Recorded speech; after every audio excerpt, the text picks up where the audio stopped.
Well, it's about 12:30 a.m. Just came back home, and I left school at about 11:30.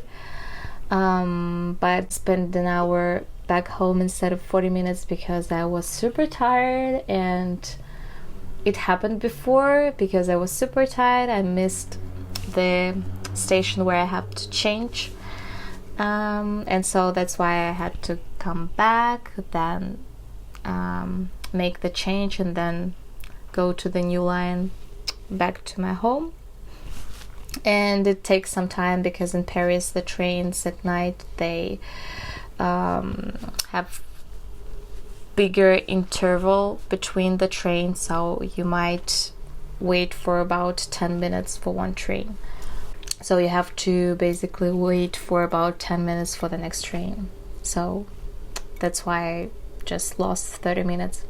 But it's okay because during this kind of trip, during this way back home, my brain is having the rest, and just listening to music and doing nothing.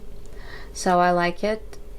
Because if I lived near the school, I wouldn't spend so much time coming back home, and it means that I would work more and having a rest less, which is not very good.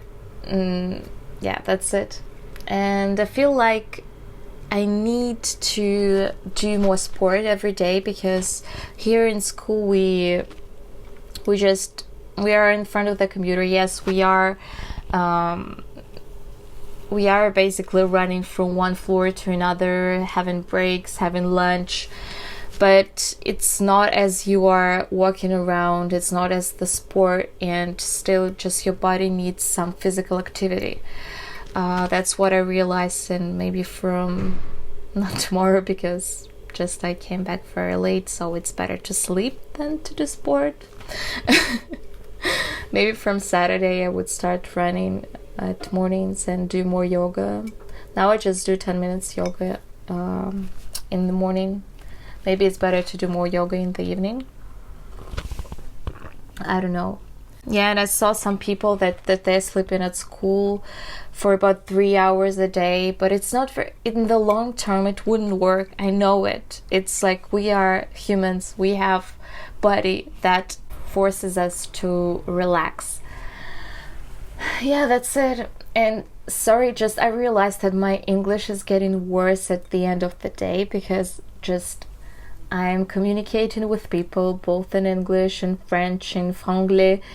I met Russian people, so I also speak with them in Russian, and just in this language, I mean the programming, so my brain is just bump.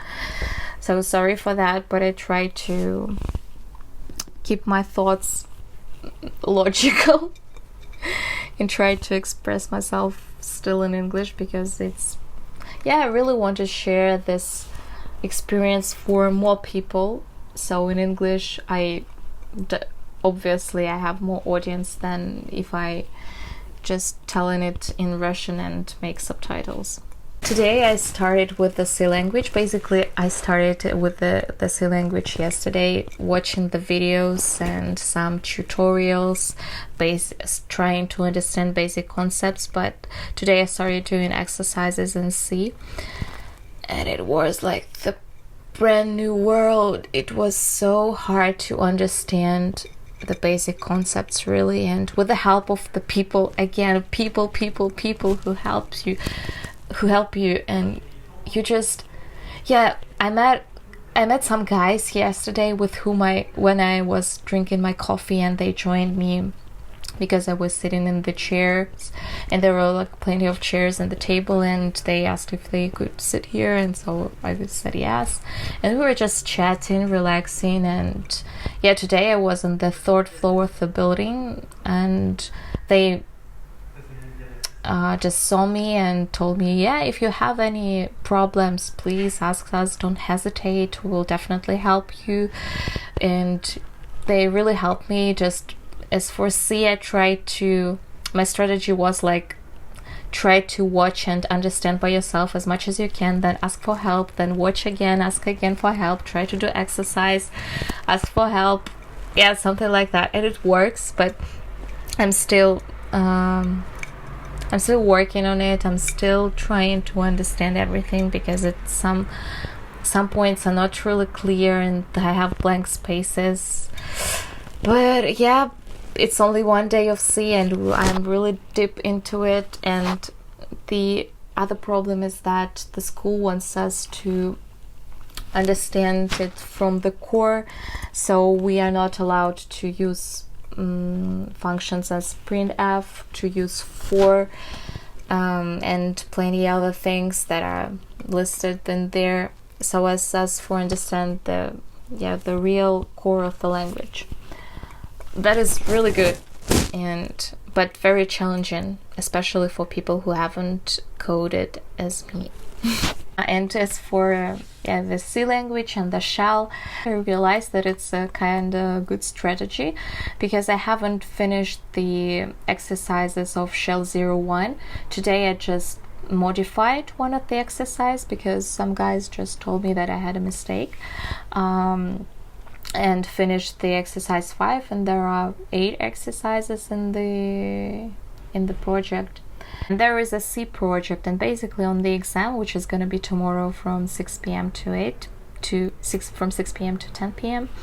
There's going to be only C, so it's better to concentrate on C rather than doing exercises in shell. And so I think tomorrow I did 4 exercises in the project C, and there are still 4 more exercises, I think. But the exercises goes like from the easiest one to the hardest one.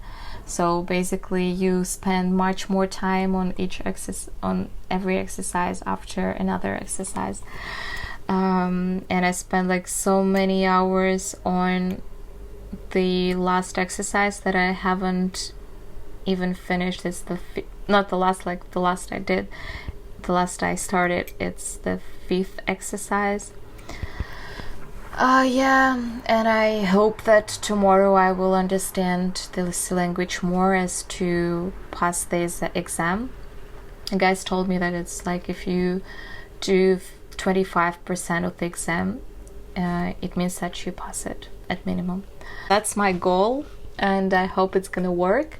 But we'll see. I won't be frustrated. Most of the people, they fail for the first time. Yeah, and also about the shell, I wanted to tell it in the first days of the PISCINE, but I forgot.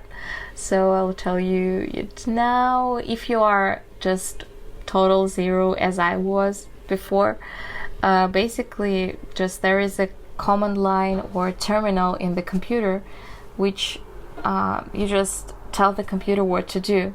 And for example, normally we have a friendly human interface with the computer to, I don't know, create files, to create the directories. And you could do it as well, just speaking with the computer, printing the comments in the command line. And I didn't know it, just I understood the concept before the PISCINE, and that's what easier for me to understand. But it was like very what we did in the exercises of shell in the 42 school at the PISCINE, it's not like the basic stuff. It's very, very, very advanced things that are really hard to understand as well. So that's it for this video. Sorry for it was so long, but I was so tired. And I'm so tired. I'm gonna go to sleep. Yeah, and I'll tell you tomorrow how was the exam and everything. Today I didn't really want to record the video, but I understand that it's kind of very interesting journey, and I really want to share it with people. And it's like 10 minutes in Russian, 10 minutes in English. Why not? Thank you very much for watching as usual, and see you tomorrow. Bisous, bye bye.